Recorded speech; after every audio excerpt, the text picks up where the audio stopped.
tangan. Ya enggak, oh. Bismillahirrahmanirrahim. Assalamualaikum warahmatullahi wabarakatuh. Waalaikumsalam warahmatullahi wabarakatuh. Perkenalkan, nama saya Dr. Hanun. Dengan Bapak siapa? Bapak Akmal. Baik, Bapak Akmal, umurnya 23 tahun ya. Iya. Di sini saya akan melakukan pemeriksaan abdomen pada ginjal Bapak, kemudian pemeriksaan penis dan skrotum. Apakah Bapak bersedia? Baik, jika Bapak bersedia, mungkin nanti saat pemeriksaan sedikit kurang nyaman, tapi mohon dipahami ya Pak. Iya. Setelah itu Bapak silahkan berbaring, kepalanya di sini, bajunya dibuka seperlunya. Saya akan cuci tangan terlebih dahulu. Kemudian saya akan menutupi bagian yang tidak perlu. Tolong dibuka ya Pak bajunya. Pastikan pasien dalam keadaan terlentang atau supinasi. Kemudian sebelum pemeriksaan pasien disuruh buang air kecil terlebih dahulu. Pastikan pasien dalam posisi terlentang atau supine position. Kemudian pasien disuruh buang air kecil terlebih dahulu sebelum pemeriksaan. Yang pertama kita melakukan inspeksi pada regio costovertebral pada dinding abdomen. Lihat apakah ada trauma, kemudian radang, kemerahan maupun benjolan. Kemudian kita lihat saat inspirasi dan ekspirasi apakah ada tanda-tanda tumor. Yang kedua, palpasi. Untuk pemeriksaan ginjal kita menggunakan palpasi teknik bimanual. Letakkan tangan kiri di regio costovertebral untuk mengangkat, kemudian tangan kanan untuk memegang menekan bagian anteriornya. Terus Bapak tarik nafas Pak, keluarkan. Satunya, keluarkan. Apakah ada yang sakit Pak? Tidak. Baik. Kemudian nyeri ketok CVA, pasien disuruh untuk duduk. Silahkan duduk Pak. Nah ini bisa dibuka ya Pak, dipegangin tolong. Nah setelah itu udah biasa aja tangannya. Nah setelah itu untuk nyeri ketok CVA kita letakkan tangan yang tidak dominan pada regio costovertebra, kemudian kita ketok, kemudian di kontralateralnya. Sakit Pak? Tidak. Tidak. Baik, terima kasih. Silahkan tiduran lagi. Kemudian kita lakukan perkusi. Perkusi ada dua untuk menentukan trauma pada ginjal dan perdarahan pada ginjal. Jika ada trauma pada ginjal, kita tentukan untuk progresivitas dari pekaknya. Kemudian jika ada perdarahan, kita tentukan itu intraperitoneal atau ekstraperitoneal. Jika ekstraperitoneal, pekak pada perkusi tidak akan berubah dengan perubahan posisi. Sedangkan jika perdarahan intraperitoneal, pekak pada perkusi akan berubah seiring dengan perubahan posisi. Kemudian yang terakhir kita lakukan auskultasi.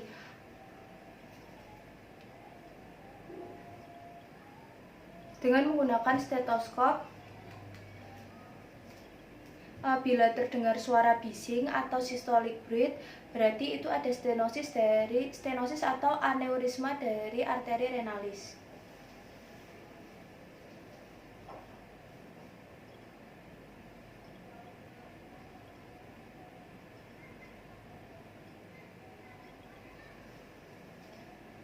Baik, pemeriksaan telah selesai. Ada yang mau ditanyakan Pak?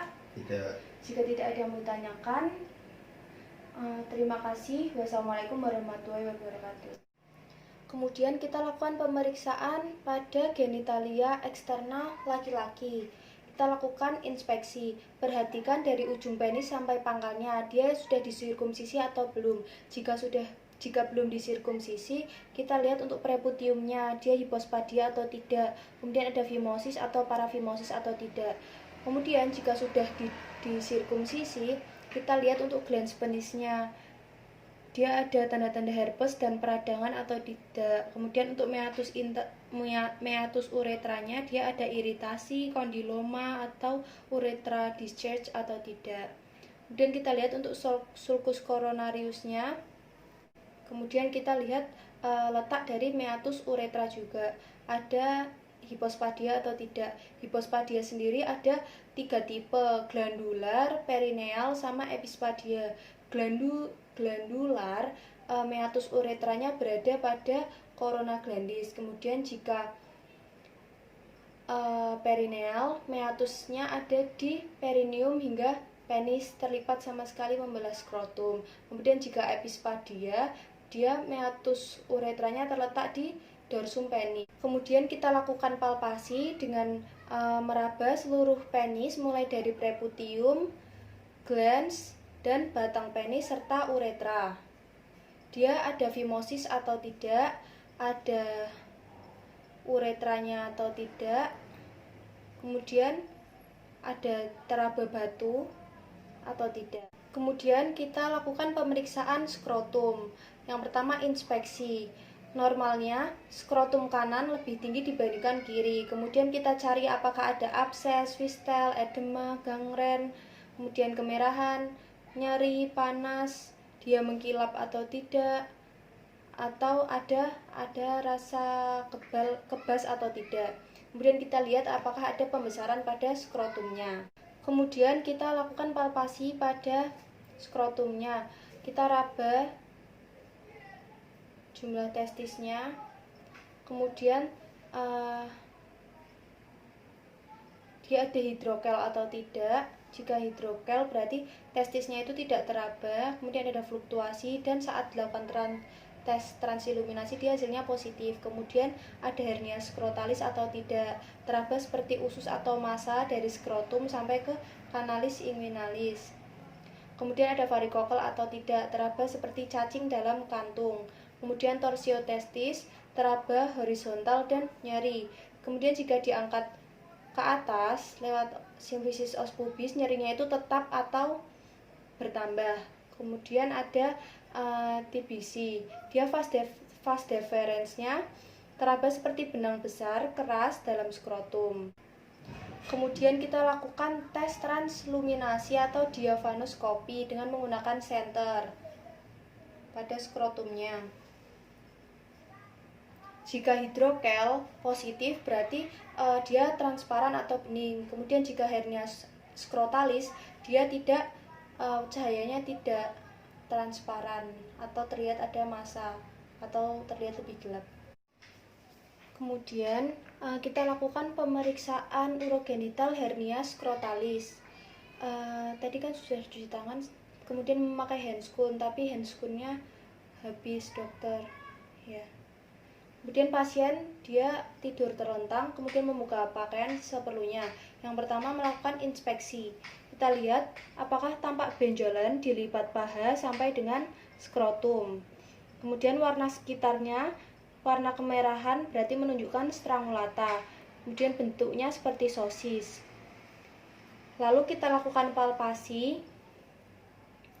Teraba massa di lipat paha sampai dengan skrotum.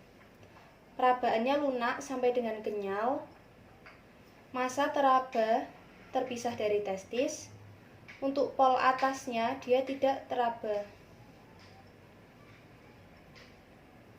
Untuk pol atasnya dia tidak teraba. Kemudian kita lakukan auskultasi. Untuk auskultasi berarti terdengar bising usus karena isinya usus. Lalu kita lakukan pemeriksaan diafanoskopi dengan bantuan corong kertas seperti ini, dan kita senter satunya. Hasilnya negatif. Kemudian kita lakukan pemeriksaan fisik urogenital untuk hidrokel. Yang pertama inspeksi. Kita lihat ada tampak benjolan di skrotum, kemudian warnanya mengkilap, bentuknya seperti buah pir. Saat melakukan palpasi, teraba massa di skrotum, perabaannya lunak sampai kenyal, massanya teraba kistik. Dia terasa terabanya massa tapi tidak teraba testis. Pol atasnya teraba. Kemudian saat kita melakukan auskultasi, karena ini hidrokel berisi cairan, dia tidak terdengar bising usus. Kemudian saat dilakukan pemeriksaan diafanoskopi, ya, satunya, hasilnya positif karena dia berisi cairan. Baik, pemeriksaan telah selesai. Terima kasih atas kerjasamanya. Wassalamualaikum warahmatullahi wabarakatuh. Mohon maaf apabila ada kesalahan. Saya cuci tangan terlebih dahulu.